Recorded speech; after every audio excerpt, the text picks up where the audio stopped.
Минийхөө бусад хүүхдүүдийн мэдэрдэг зүйлсийг адилхан л мэдэрдэг. Бидний дэрэгдэх гайхамшиг нэвтрүүлэг.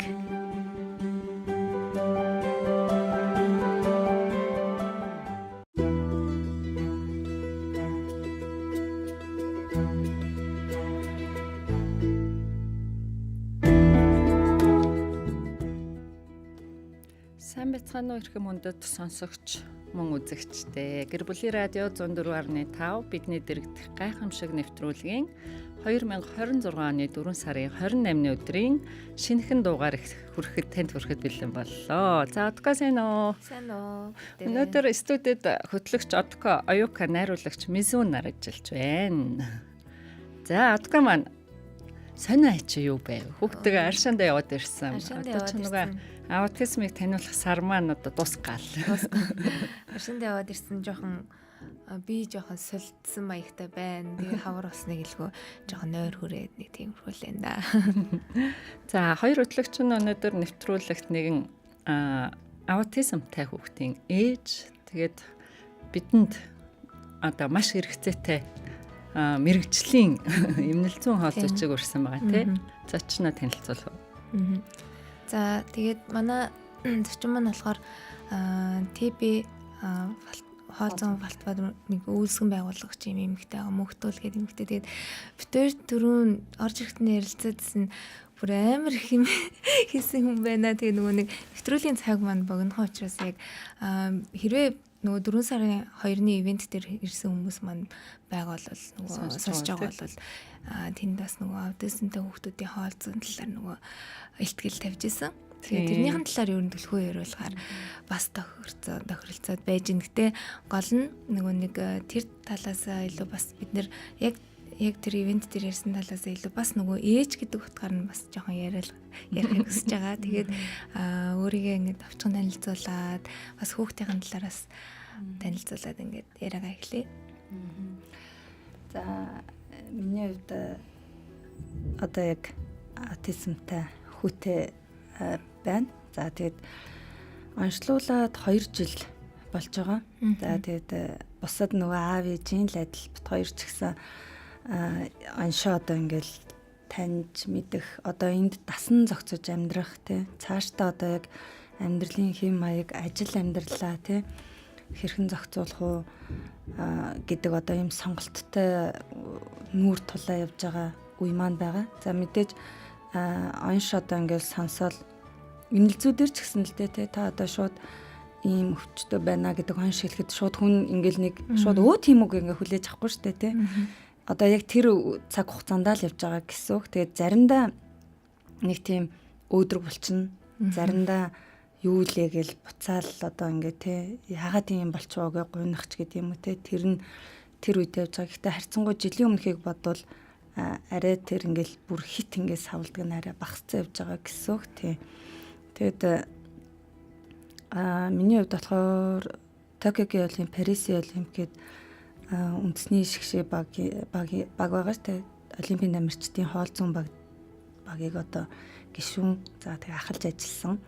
Тосгой олимпийн баг байгаа тийм ээ. Тэр багт бас спортын хоол зүйчээр бас ингээд ажилдаг. За олон одоо тамирчдын арын одоо дэмжих багт бусад одоо спортын сэтгэл зүйч, спортын гэмтлийн эмчнэр тий дасгалжуулагч нар за терапистууд гээд те менежерүүд гэдэг ийм хүмүүс нийлээд арын баг гэж болж явдаг. За тэгээд бусад мэргэжлийнхэнтэйгээ ингээд нийлж хамтарч ажилладаг ийм одоо хүн байна. За тэгээд ТБ-гийн хоол зүйн платформо болохоор бас яг хүүгээ өсгөж явахдаа л анх хөгжүүлж эхэлж байсан 19 онд хөгжүүлж эхэлсэн. Тэгээд одоогоор нэг 48 бараг 50 мянган хүн ингээ хэрэгэлдэг. 2 аппликейшн хөгжүүлсэн байгаа. За нэг нь болохоор яг ТБ гэдэг яг хоол зүйчийн дүрмээр та ингээ хоол зүйч зөвлөгөө өгчүүл яг тэрнгээр нь одоо яг хоол ай дээрээ гэдэг ятай концепттэй гэх юм. За нөгөө Habit гэдэг аппликейшн нь болохоор яг өсвөр насны хүүхдүүдэд зориулж багаас нь юм сайн дадалтай болгочвол насанд хүрсэн хойно нь ингээд нэг эрүүл мэндийн боловсролд эрүүл мэндэд гаргах зардлыг нь урьдчилан сэргийлэх зорилгоор ингэж гаргаж одоо нийгмийн хариуцлагын хүрээнд хийж явж байгаа аппликейшн байгаа. За тэгээд ийм хоёр үндсэн ажлыг хийдэг. За тэгээд хүүгээ ингээд өсгөөд асран хамгаал явж байгаа юм. Ээж хүн байна. Мондаг эмхтэй үлээ шүү дээ тий. Мэргэжлийн одоо эмнэл зүүн хоол зүйч гэхээр та хизэнээс одоо яг боловсрлоо эзэм шүү. Энэ одоо яг мэргэжлэр хэр удаан ажиллаж байгаа вэ? За би шинжлэх ухааны технологийн их сургуулийг 14 онд төгссөн. 10 онд элсэж ороод за тэгээ эмнэл зүүн хоол зүйч болохын тулд заавал одоо 4 жилийн бакалавр сурдаг. За тэгээд 1 жил нь яг эмч нартай адилхан ингээд нарийсаж илүү мэрэгшдэг гэсэн. За нэг нь сургуулийн хоол зүйч, нэг нь эмчилгээний хоол зүйч гэдэг ийм хоёр сонголт байсан. За би болохоор эмчилгээний хоол зүйчээр нь сураад хагас жилийн хугацаатай суралцаад эмнэлгүүд дээр дадлага хийгээд за тэгээд судалгаа хийгээд тэгээд энэ одоо мэрэгших одоо юг авдаг. Сургалтыг ингээд баталгаажуулж авдаг гэсэн үг. За тэгээ энэнийхээ дараа шүтист эрдэм шинжилгээний ажилтнаар 3 жил ажиллаад дараа нь Ариамес сэтгц мэдрэл сэргээн цэцлэн клиникт эмчилгээний хоол зүйчээр ажиллаж байгаад декрет аваад тэгээ декретэндээ байх хугацаанд NTB гээд аппликейшн хөгжүүлж эхэлсэн. За ингээд явж байхдаа Олимпийн Токиогийн Олимпиад ажиллаж эхэлсэн. Тийм байна. Тэгээд хоол зүйч болохоос өмнө яасан тогоочоор ажиллаж байсан 12 жил ажиллаж байсан. Тийм. Ерөнхий тогоочоос хоол зүйч рүү ингээд хөрвсөн. Гэхдээ бүр 1-р курсээс нь бүр эхнээс нь сурыг гээд. Би сонирхож асуусан манай ээжүүд их хөвчлэн хүүхдээ аутизмтай гэдэг мэдсэний дараа ямар нэг чиглэл рүү ингээд барьж авч тэгээ өөрсдөө хөгжүүлдэг. Мөгтүүл маань болохоор юу юм бэ шүү дээ. Бүр өмнө яг мэргэжлийг эзэмссэн. За тэгээд тамирчидтай ажилдаг 2 Олимпийн одоо Монгол улсын шгшээ багийн тамирчдын хоолцоо асуудал. Тэгээд дээрэс нь 10-аад дэлхийн аваргын тамирчид. Тийм. Та ажилласан гэсэн тийм. Дэлхийн аваргын тамирчид гэхээр бүх нөгөө ингээд шгшээд байгаа тамирчдтайгаа л ажилдаг гэсэн үг тийм. Тэгэхээр дэлхийн аваргач байгаа 2 жил тутамд нэг болж байгаа. Штэ яг юуныхаа өмнө. Тий. Тэгэхээр тамирчдын хоолзуудаар тэгээд дээр нь яг эмчилгээний хоолзууч гэхээр илүү одоо нэлээд ингээд нарийн болоод ирж. Тий. Тэгэхээр одоо манай аутизмтай хүүхдүүд одоо нөгөө нарийн л болохгүй.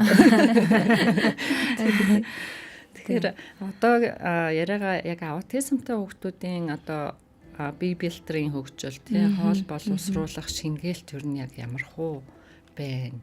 Тэгээ өөр аутизмтай хүүхдтэй болохоор гэртээ одоо нэлээд туршлагатайгаа тэгээд аутизмтай хүүхдүүд дээр нь ажиллаж байлаа. Тий, ажиллаж байгаа. Одоо ч гэсэн ингээд ажиллаж байгаа. Тусгай олимпийн баг дээр яг тусгай хэрэгцээтэй 24 тамирчинтай ингээд ажиллаж байсан. За тэрнээс хойшоогоо өөр ихт бол одоо байнгын л ажиллагаад байгаа гэсэн үг тийм. 4 ихт байгаа.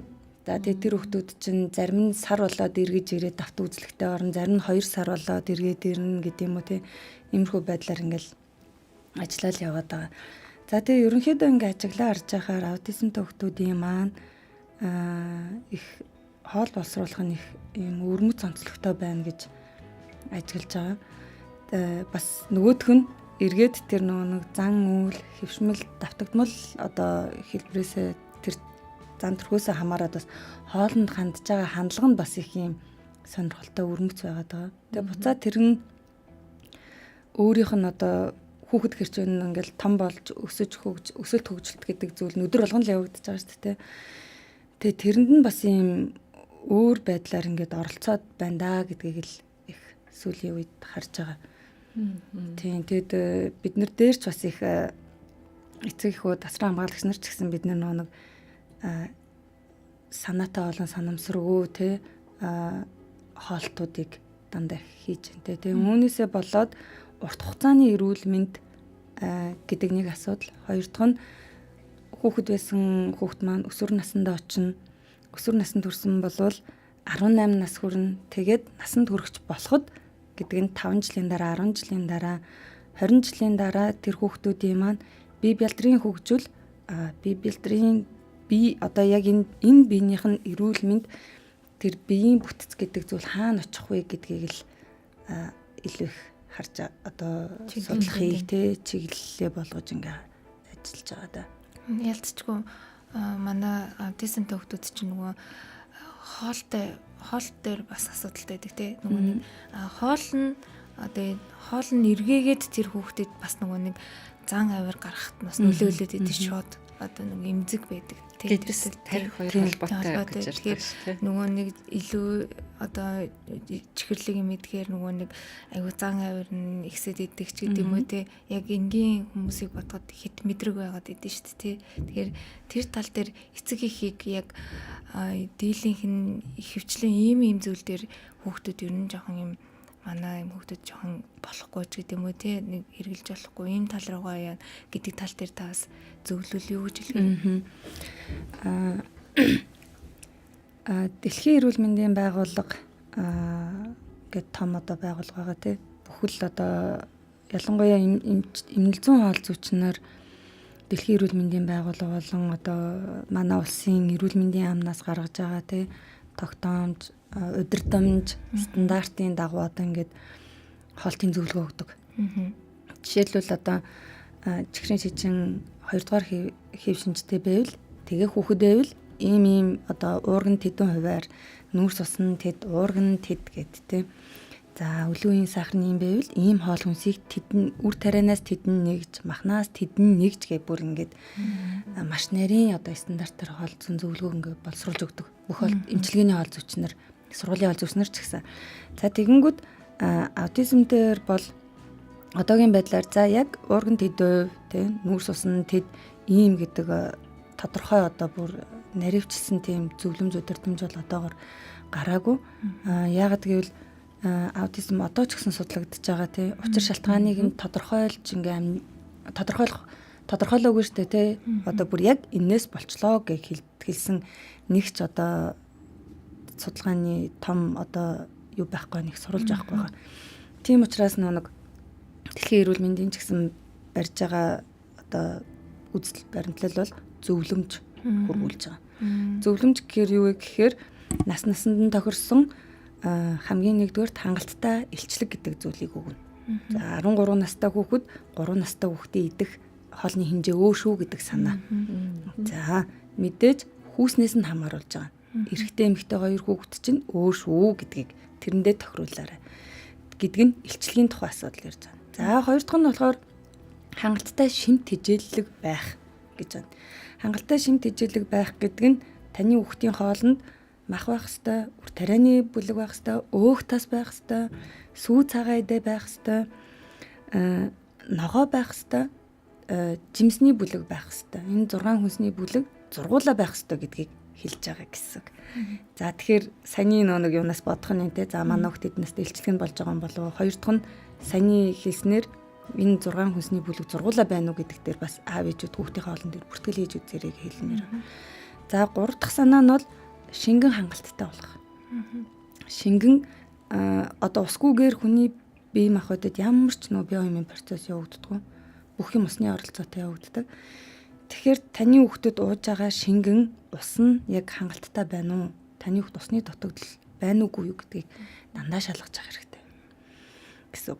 За дөрөвт нь байгалийн төрхөөрөө байгаа хоол хүнс зөвлөж байгаа. Байгалийн төрхөөрөө гэдэг нь юу гэлж байгаа гэхээр цовин бууз идчихвэл асуудалгүй. Тэр яг маха ингээл хэрчээл гурилн богоол бууз илдэж хайрж ийг нь чигээд цовин л гэсэн үг тий.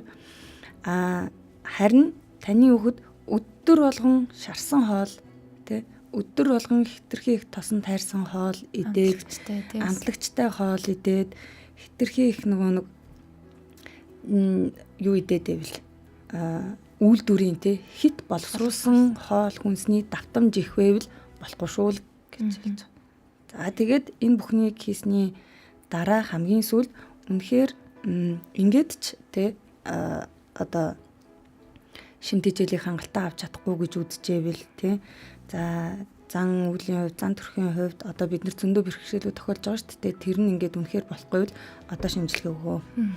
Бүтэн биеийн шинжилгээ өгөө гэж байгаа юм тий. Бүтэн бие гэдэгт нь таны хүүхдийн илгэний үйл ажиллагаа яг хэвээ явж гэнэ үү? Асаа талаад хэвэн байна уу? Тийм. За ходод яг одоо шингээлтийг бүрэн гүйцэд хийж чадж гэнэ үгүй юу? За бөөрийн үйл ажиллагаа ямар байна те? Уургийн илүүдэл дутагдал байгаа мó гэдгийг тийм үнэхээр ялгаруулах ажиллагаа нь сайн байна уу гэдгийг тэгээд цусан дах өөх тосныхоо хэмжээг амин дэмүүд эрдэсийнхаа шинжилгээнүүдийг өгөө. За ингээд өгсөн чинь мэдээж тийм зарим нь их гарна, зарим нь бага гарч магадгүй те эсвэл хэвийнч гарч магадгүй. Яаж ч гарч магадгүй те. Тэрнээс нь хамаарат одоо мэрэгжлийн хоол босруулах замын эмчнэр гэж байгаа. За дүүрэг болгон дээр хоол зүйчнэр байна. За тэгээд сургуулийн хоол зүйчнэр байна. 3 дугаар шатлын эмнэлгүүдэд хоол зүйчнэр байна те. За эдгээр хүмүүсээс очоод яг хүүхдэд тохирсон одоо хоол зүүн зөвлөгөөг бас авч болно гэж хэлж байгаа юм тий. Тэхээс өмнө нэг яг шалгаад үзчих 3 лим байгаа гэдтэй тий. Таны хүүхд хангалттай яг өөртөө тохирсон хэмжээгээр хоолоо идэж чадж гинүү гэдэг асуудал. Хоёр дахь нь түрүүний хэлсэн тэр хүнсний 6 бүлэг яг байна уугүй юу гэдгийг шалгачих. Гуравт нь усыг нь хангалттай сайн өгж байгаа юу гэдэг дээр л эхлээ шалгачна гэсэн үг. Тэгээд бодох нь тий би хэр их одоо нэг өөрөөрөө хоолоо ингээ хийж өгсөн бэ гэдгээ бас бодох хэрэгтэй болж штэ тий. Тэгээд дараа нь байгаль яг л одоо тий бидний л одоо уламжлалт тоо шүү дээ. Нэр нь л айгүй байгалийн гэдэг байгаа болохоос шүү дээ. Уламжлалт бидний л өдөр тутамдаа хийж идэх хоолоо яг ингээд өөрөө халуунаар нь хийж өгж гинүү гэдэг дээрээ л өөрийгөө бас ажаарай л гэж байгаа юм тий. Тэгэхгүй болохоор яг бодит байдал дээр юу тохиолдож байна гэхээр дийлэнх аутизмтай хүүхдүүд маань маш сонгомол одоо хоолтой байдаг л да тий. Зарим нь ингээ улаан юм уу тий тод өнгийг иддэггүй байхад зарим тод өнгөтэй хоол иддэг ч гэдэг юм тий. Хэлбэр дүрсний хувьд тий зарим нь ингээл уртыг нь идэж байхад зарим нь ингээд дөрүүлжин хэрцнийг идэнч гэдэг юм уу тий. Яг тиймэрхүү байдлаас болоод асран хамгаалагч нар маань ийм шийдвэр гаргадаг. За хүүгээ охиноо ч юм уу тий ингээд хүүхдээ ингээ өсөж байхаас дуртай амийг ингээ өгчээ гэж санаад хайрлаж байгаагийн нэг хэлбэртэй бас л ингээл хүний л эцэг хүн чинь хоол идэхгүй байхад нэг жоох юм ч гэсэн үхэл сэтгэл амар болж байгаа шүү дээ. Тэр байдал дээрээ бид нэр илүү урт удаан хугацаанд яваад байна гэсэн үг тий. Тэгээд нөгөөх гэдэг дотор нөгөө хит боловсруулсан үйлдвэрийн хүнс одоо орж ирчээд байгаа байхгүй. Тэгэнгүүт нөгөө тэр хит боловсруулсан одоо үйлдвэрийн хүнснээс яг хүүхд маань юу авсан бэ гэвэл 70 өөх тос тий транстос, хоёрт нь маш өндөр сахарыг. Тэгээ маш олон одоо нэг ийм амтлагч нарыг тий маш олон одоо хүнсний ийм нэмэлтүүдийг шууд утгаараа ингээд авчиж гин гэсэн үг тий. Тэгээ буцаад нөгөөх нь эргээд хоол боловсруулах замд оролцоод за тэнцэнээс бид нэр яг хэрэгтэй шин тэжээлийн бодисыг аваад тархинд аваачид зөөрлж өгөх хэрэгтэй шүү дээ. Тэгээ тархинд одоо нөгөө нэг төлхөр цоожны маань онол явж ах хэвээр тийм нөгөө мэдрэлийн эсүүд чинь одоо энд ингээ бүгд так гэл ингээл таарч ах хэвээр тийм. Тэгэхээр тэр нөгөө нэг урал юмнууд маань явж тахайлчаад байгаа. Зарим нь тэрнгээр илүүдээл, зарим нь тэнд ингээд нөгөө багасцсан яваад байгаа тийм. За тэгэхээр аутизмын одоо үед хоол шимтгийл гэдэг бол шууд одоо нэг хоол идээл шууд сайжрах боломж байхгүй. Угаасаа энгийн өндөр ч гэсэн тэгдэг. Бүх юм тэнцвэртэй өөрт нь тохирсон хэмжээгээр орж иржээж суур асуудлуудыг ингээд шийдэж явж идэг гэсэн. Энэ хоолч угаасаа яг суур болчиход байгаа байхгүй юу? Тэнгүүд бүх зүйлийн суур нь яг ингээ хоол болчиход байгаа. Эхний тэг амруу урж байгаа. Тэнгүүд тэр суурийг нь алгасангуудаа шууд нөгөө нэг эрдэсээ одоо нөгөө нэг ямар байгаа дутагдаад байгаа мэдгүй тэр хоолныхаа суурийг алгасангуудаа шууд ээж аавнаар омега өгдөг ч юм уу тий нөгөө витаминууд нэмэлт тэр нь сайн гэсэн энэ сайн гэсэн гээд өгөөд идэг анзаарагдаад идэг байхгүй. Тэгэхээр тэрийг бас яг зөв нөгөө юу яахгүй бол бас нөгөө буцаад эргээд өөрөө хүүхдэд бас муу нөлөөтэй байдаг гэд тэр тал дээр бас би сонсч ирсэн юм. Энэ тал дээр бас та хэлээд.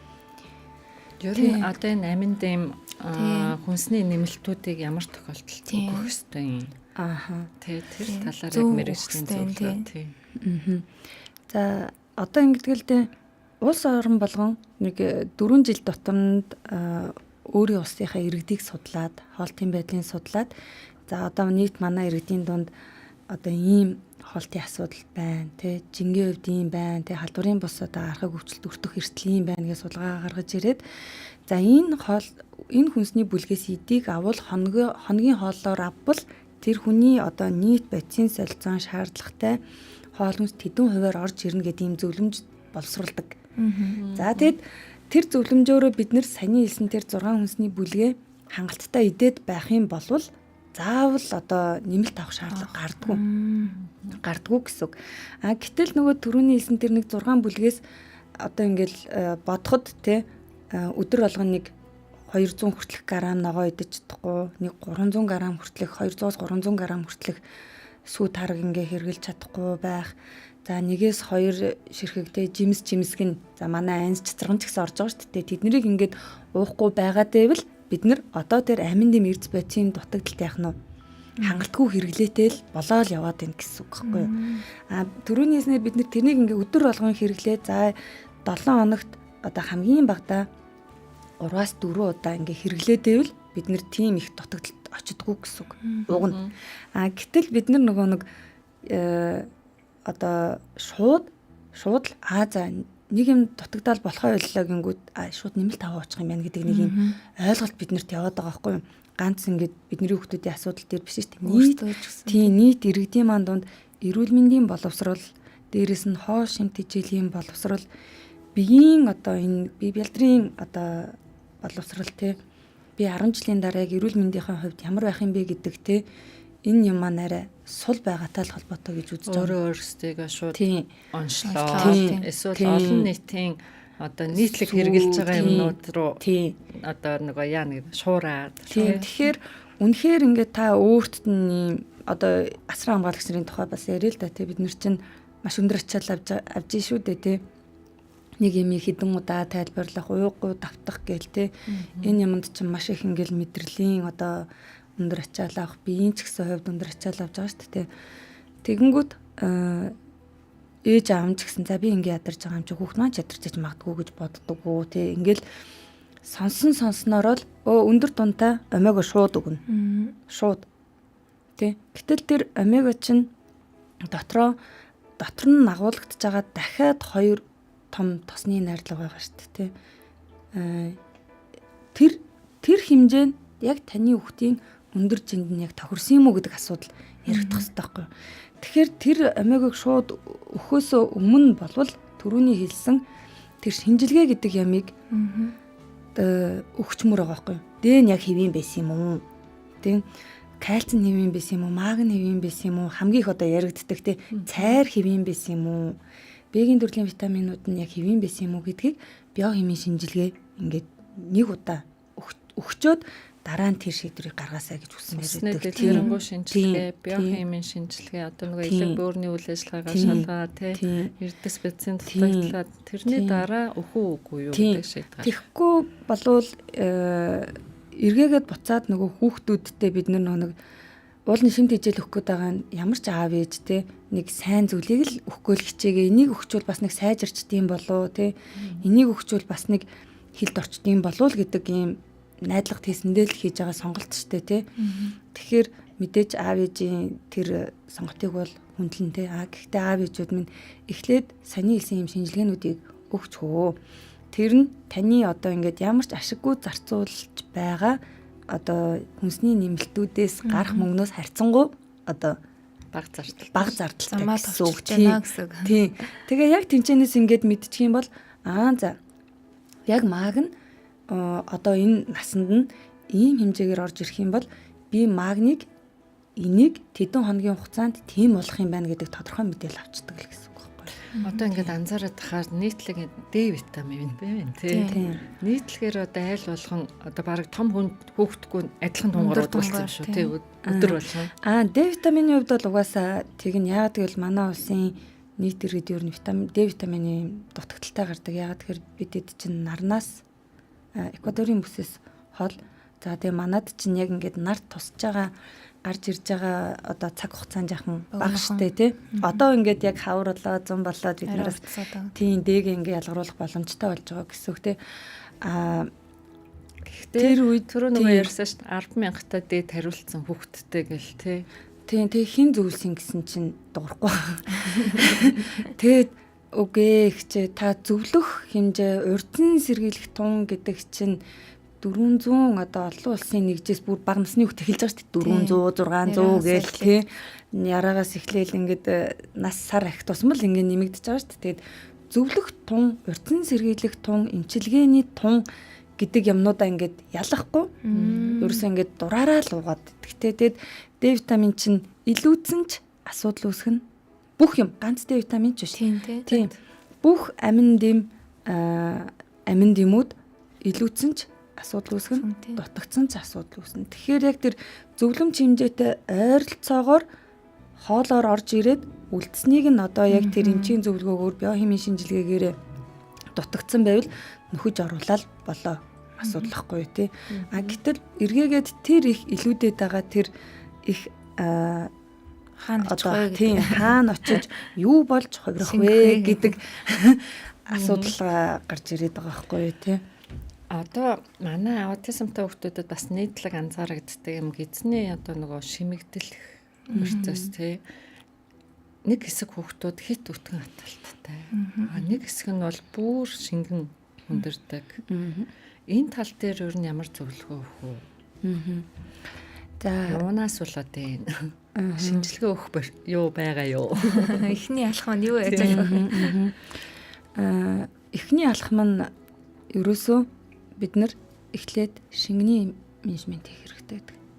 За яг хангалттай өтгөн гэдэг чинь ингээд өтгөн банаа гэдэг чинь энэ дотор шингэн байхгүй байх гэсэн үг шүү дээ. Нэгдүгээр асуудал тий.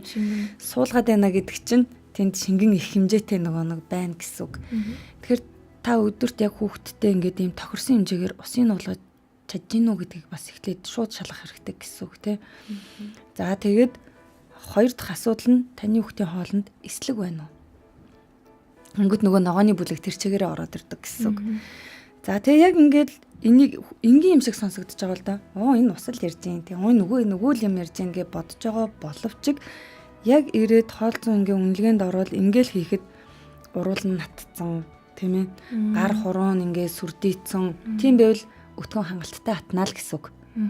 Үнэндээ. За гэтэл эсэргээрээ яагаад нэг гүйлгээд тэ болохгүй нэ гэр бас шингэн тохиров. Бас шингэний асуудал тэнцвэрээ ингээд алдсан байгаатай бас л холбогддог. Нэг талаараа нөгөө талаараа тийм. Тэрөөсөө тэнцвэр хийж чадахгүй байгаатай л холбоотой. За тэгээд нөгөө талаараа үнэхээр ингээд суулгаад байвал нэг бол таны хүүхд урил глютен ургийг үнэхээр шингээж чаддгүй юм байна гэдэг дээр харин дахиад сорил тавилах хэрэгтэй.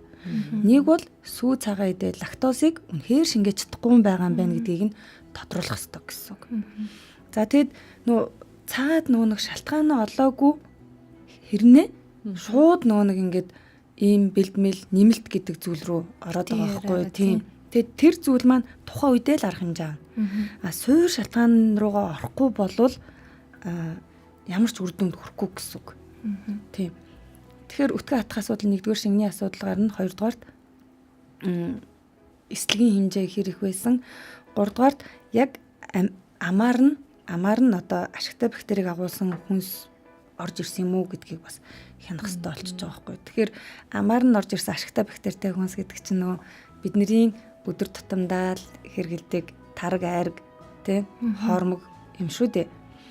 Тий одоо их бактерийг ингээ агуулж идэх тэр хүнсээ та яг өгч чадж байгаа мó гэдгийг бодох хэрэгтэй болж байгаа юм тий. За тэгээ ярангуут дахиад нөгөө нэг нэмэлтийн ашигтай бактерийн асуудал ингээд нөгөө тийм маш их хэрэгэлдэг шүү дээ. Тийм тэгээд үнэхээр тэр бактери нь тэр олон тэр бумаараа үнэхээр таны хүүхдийн ходоодонд очоод тэр ашигтай бактери хаана хамгийн их нэг ингээд байж бидний хоол босруулах тогтолцоонд чухал үр гүйцэтгэдэг гэхээр бүдүүн гэдсний одоо яг энэ хэсэгт нь баггүй. Тэгээ тэр хүртэл амьд очиж чадсан уу? Тэр их ходоодны хүчлийг, тэр их ходоодны гөрүүлзэх хөдөлгөөн, тэр их ходоодны нэг температур гэж байгаа шүү дээ. Тэр их даралтыг даваад яг тэнд очиод үүргээ гүйцэтгэж чадсан уу гэдэг асуудал баггүй. Миний бодлоор би тэр очиж чаддаггүй. Зүгээр нөгөө шууд очиж чаддгүй гэд ингээ хэлчих бас нэг талтай яагаад дуусаад заадлага болчих магадлал өндөр юм байна. Харин яг хоо шимтгийлээс орж ирсэн болвол тэр хүртлээ явдаг тий. Өтгөн болж одоо нөгөө бүдүүнгээс хүртлээ явдаг үстэй. Тий. Тэгээд энэ дээр нэг асуулт гарч ирлээ л дээ. Одоо энэ бактери тэгээд энэ витамин нэмэлтүүдийг өгөхдөө яаж өгч ийн гэдэг нь тийм бактерийг хизээд ямар цагт өгөөд араас нь юу идсэн бэ гэдэг бас чухал шүү дээ тий. Одоо нэг араас нь хоол одоо халуун хоол унд идэж болохгүй ч юм уу тий. Тэрийг бас зөв өгч ийн үү гэдэг бас тий болж байгаа шүү дээ. Тэгээд түрүүн бас ярьжсэн бид нар тий нөгөө хоорондох тохирохгүй нэмэлтүүд хамт биенийхээ одоо нөгөө үр дүн устгадаг. Тийм. Жишээлбэл бид нэр ингээл кальц угаал идэг, Д угаал идэгтэй нэг дор уснаа араас нь цайгаар даруулаад уучгаар ямар ч үр дүнгүүл болчихж байгаа юм л да. Тэгээд яг хуу аутизмтай хүүхдүүдийн одоо хоо шимтгийл дээр хамгийн их юм анхаармаар зүйл байдаг нь мэдээж хүүхдүүдийн маань хүрэлцгүүн мэдрэмж, харах мэдрэмж, сонсох мэдрэмж бусад энгийн хүүхдүүдээс илт давмгаа одоо өрмөц байдаг тийм. Тэгэхээр зарим нь ингээд сарчгинсан хоол идэхтэй шаххэл дуурдаг хоолнд ингээ айгуу дуртай байгаа шүү дээ. Тэгэхээр угаасаа ийм юм чинь энэ хоолын нүгэн л өгжил таараа тий. Тэгвэл бид нар магадгүй бид нар нөө ингээд дандаа ингээд юу өгж явах юм тий. Жигнэг үйлдвэрийн ингээл боловсруулсан хит өндөр боловсруулсан жигнэг тэгж байгаа хооронд талхыг нь тоослоод өгж болно л гэсэн санаа. Тий. Тэг ингээд нэг хийх аргаа нэг юм жахан өөрчлөөд тий. За тэгээд жишээлбэл манай хөлт чинь тод өнгийн мэддэггүй. Дандаа юм цагаан ногоон нэг юм ууссан тий нэг тийм өнгийн хоолнууд байвал ингээд идчихдэг. Тэгсэн мөртлөө бас их сонирхолтой холимог будаа байвал идчихдэг. Ингээд тэг цагаан будаа байхаар ингээд жахан гайхадах шиг байна. Тэгтээ ингээд янз янзаар үдсээр байгаа л ингээд сургаал байгаа. Гэвтэл мөнхийн нэг юм биднээс их челленж харддээ штэ. Нэг өдөр бол одоо болцсон гэж дараа 7 хоног дахиад өөр болцсон явж идэгтэй. Тэгэхээр энэ нь ганц аутизмтай хүүхдэд илэрдэг бас шинж тэмдэг бас биш байхгүй юу? Ер нь ингээ хүүхдийн хоолд ч гэсэн нэг хэсэг мах идчихсэн болоод ногоо идчихдэг. Манай хүүхд ерөөс ногоо иддэггүйсэн гэжсэн чинь ногоо иддэг болчдөг тий. Тэгэхээр бид нар тэнд яавал бэлэн байх вэ гэхээр байн хүүхдээ ингээд ажигладаг байх хэрэгтэй. Тэн эргэлхийлээ уншаад за одоо энэ насанд нь ийм зүйл тохиолддог юм байна. Одоо дандаа аутизмгээ харахаасаа илүү яг хүүхдийн өөрийнх нь нөгөө өсөлт хөгжилтгээд яриад байгаа шүү дээ. Тэр талаас нь бас юмнуудыг уншаарай гэж хэлэх гээд байгаа байхгүй юу? 8 настад ийм өсөлт хөгжилт, 9 настад ийм өсөлт хөгжилт. Дийлэн хүүхдүүд энэ насн дээр хоол нь яаж өөрчлөгддөг юм бэ гэдгийг нь бас ажиглах хэрэгтэй болчиход байгаа байхгүй юу? Тэгэхгүй нэг бид хэдий ингээл нөгөө аутизм тий нөгөө нэг хэлд орохгүй байна. Одоо ингээл нийтлэгэл яригдж байгаа зүйл шүү дээ тий. Команд гүйцэтгэхгүй байна. Өөрийгөө нөгөө гимтэх бэртэх давтам зан үйл нэгсээд байна. Нөгөө давтамж ихсээд гээл нөгөө төгтөг ингээл бид нэр эргэлдээд байна л та нэг талаасаа. Харин нөгөө талаасаа энэ хүүхдийн өсөлт хөгжилт явж байгаа. Энэ жил метр 132 байсан. Өмнө жил нь хэд байсан? Жин нь хэд байгаа юм тий. Тэр зүйлүүдийг нь бас хараарай гэдэг байгаа байхгүй. Анх хэрэгтэй тийм. Өндөр чинь одоо томорч гин үү? Ёстой хийж нөгөө жингийн индекс шалгах нь хэл зарахгүй одоо нэг тархинд нь сайн гэлтэй нөгөө баахан тийм юм бодоод тийм. Тэгэхээр бид нэг түрүүний хэлсэн одоо 5-та байгаа хүүхэд чи 10 жилийн дараа 15-та жинхэнэ өсвөр насны хүүхэд болоход яг биеийн эрүүл мэндтэй энэ тархиа энэ биеийг ингээ аваад явж байгаа энэ биеийнхний эрүүл мэнд яг хаана байх юм бэ гэдгийг бас давхар бодож яваарай л гэж нийтлэг анзаарахаар аав ээжүүд нөгөө хүүхэд төрсний дараа нөгөө ягаан эрүүл мэндийн ягаан дэвтэр 5 нас хүртэл хөтэлдэг 5 нас хүртэл тэрийг бол ингээ яс хөтлөөд хараад байх шиг байна тий. Тэгвэл чинь насандаа байна уу үгүй юу. Тэгээд 5-аас хойш болцохоор тэр нэг ач холбогдол биш болчихдог. Тийм. Тэгэхээр энэ бүр онцгойлон анхаарах чухал зүйл байна л да тий. Одоо ингээл сонсож байхад Facebook дээр янз бүрийн юм бах юм. Байнгын утгын аталтай хүүхдүүд байхад клизмер л хүндрүүлдэг. Энэ зүгээр нэг энгийн тэгээд иргэдийн дунд асуудал шүү. Тэгэл жоохноосоо одоо нойр булчирхан өрөвсөлтэй байна л гин бүр жоохноосоо сахарын одоо асуудалтай болсон тий. Энэ бүгдэд ерөөсөө хамгийн чухал юм одоо намаар ороод шулуун гэзээ гарч байгаа энэ бүх зүйл маань чухал байна. Энэ одоо ганц аутизмтай ч ер нь нийтлэг бас ард иргэд маань анхаарах хэрэгтэй юм байна. Тэгээд тэнцвэр гэдэг юм л хамгийн чухал байх гэдэг шүү дээ. Тий. Одоо нүүрс ус сэлжлэг тэнцвэр гэдэг юм хамгийн чухал байгаа л да. За одоо бүр яг үнэхээр энийг эцээр хагаад ингээд одоо шууд идэгдэх нэг ч хүнс байхгүй. Яг үндэ дэлхий дээр бүр тийм идчихдээ нэг ч хүнс байхгүй шүү дээ. Харин нийлүүлж идээд өөрийгөө нүхэн сэргээж чаддаг, тэ илаашуурч чаддаг, урьдсан сэргийлж чаддаг хоол хүнснүүд байгаа. За тэгтээ тэр нь олуулаа байж ид шүү тий. Багаараа байж ид гэсэн үг тий. Харин өдөр болгон нэг хүнсийг тий одоо идэж угаад байвал тэр чинь өөрөө асуудал гэсэн үг байхгүй. Тийм. Одоо жишээлбэл ингээд сүүлийн үед яг машин маргаантаас идвэл тий цагаан гурил битээ идэ хор тий нөгөө нэг будаа битээ идэ хор гээл тий өдөр болгон жишээлбэл өдөр болгон маш их хэмжээгээр цагаан гурил будаа идээдэвэл тэр чинь асуудал байхгүй юу? Угаасаа үсгэн. Тэгээд тийм хоол идчихээ хөдлөхгүй суугаад байвал те тэрнийг ингээ буцаа шатааж энерги болгож өөртөө зарцуулаагүй те тархиндаа булчиндаа те бацин солилцоондоо ингээд ашиглаагүй бол те тэр хаана очих юм нэг газар заавал нөөслөгд нийтдээ заавал өөр арга байхгүй шүү дээ те тэгэхээр нөө бидний хэтрүүлж хэрглэж байгаа хэрэглэнээс бол асуудал үнэхээр их үүсэж байгаа тийм гэтэл одоо ингээл колло ч юм уу те хийжүүлсэн ундаа үйлдвэрийн хүнс гээл дахиад бас хор тий. Тэр түргэн хоолнууд бай тий. Тэгэл одоо бэлэн хоол одоо юу гэдэг бүгд гэлтэй идэж болохгүй гэл ингээл идэх тий. Гэтэл үнэхээр жингийн дутагдaltaй тий үнэхээр сахарын шоконд орсон ч гэдэг юм уу тий. Үнэхээр одоо нэг хотоодонд өнгөрт тогтож чадахгүй байх юм клиниктээр хоошин дэжлийн маш олон асуудалтай хүмүүс байдаг л та. Тэгэхээр бид нэр тэрэн дээр бүхэл хоол хүнсээр яаж нэг илаашуурж аль нь зогтойг гэж бүгдийг л ашигладаг гэсэн үг. Тийм тэгэхээр бүр ингээд бүр энийг л идэж болохгүй шүү гэдэг хүнс байхгүй шүү дээ. Тийм. Таны хэрэглээ таны нөгөө түрүүний хэлсэн эрүүл мэндийн боловсрол хоошин дэжлийн одоо хангалттай мэдлэг одоо тэрнийг ингээ ялгаж салгаж те таны сонголт хийхэд чухал үр гүйцэтгэж байгаа байхгүй юу те. Тэгэхгүй одоо эсэргээрээ нөгөө нэг аль нэг хүнсний бүлгийг одоо те уургийг агуулсан бүлгийг хитрхи хийдээд өөх тос агуулсан бүлгийг хитрхи хийдээд нүүрс ус одоо биеийг үндснээр нь хөдлөж идэг нүүрс усыг агуулсан хүнсний бүлгийг ингээд хэрэглэхгүй удаа яваад байвал нэг хэсэгтээ явна 5-10 жил явна. За тэрний дараа хад мөргөнөөл гэсэн үг байхгүй тийм тэгээд тэр нь юутай холбоотой байна уу гэхээр бид нар чинь одоо бүр нөгөө нэг даяарч юу нийгэмш юу яж штэ хотчоод тийм бүгдээрээ л одоо төгжрөл юмн дунд амьдарч гин тэг хөдөлгөөний идэх баг болж гин гэдэг ч юм уу тийм бидний амьдарч байгаа орчин нөхцөл гэдэг юмнаас чинь хамаарад тэр хоол хүнс чинь ч гэсэн ингээ өөрчлөгдөж байгаа шүү гэдэг дээр бас их ухаалаг сонголт хиймээр байгаа. Тэгхгүйгээсээ болоод за бидний ч яг эрүүл мэнд ингээд одоо дуустаа гэж бодъё те.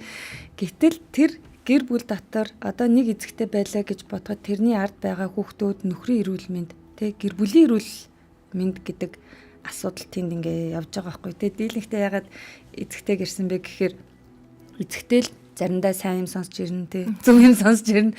Заримдаа өөр юм сонсч ирээд шууд гэр бүлтэй ингээ хийж үзүүлдэг те. Тэгэхээр хохирогч чинь таны өгчүүл гэж л тийм айхтар үгүй шүү.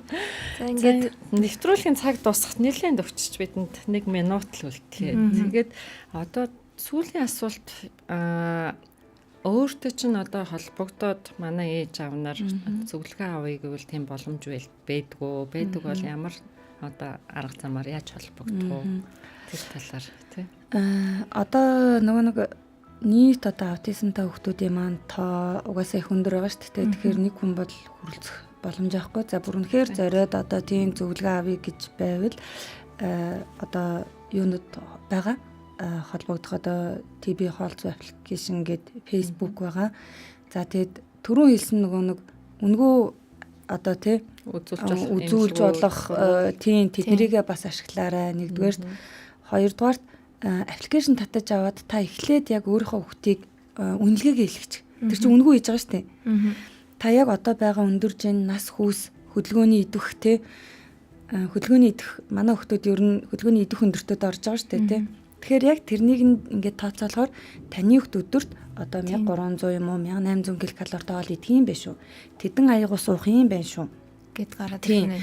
Тэгээ та өдөр болго идж байгаа хоол хүнсийг нь бүртгэцгээ. Сайн бүртгээд тэгэх юм бол хоол зүйн зөвлөгөө шууд очиж байгаа байхгүй юу? Тийм. Тэгээд бид нэр энэ хөгжүүлэлтээ ингээл нэг хийгээл юм л да.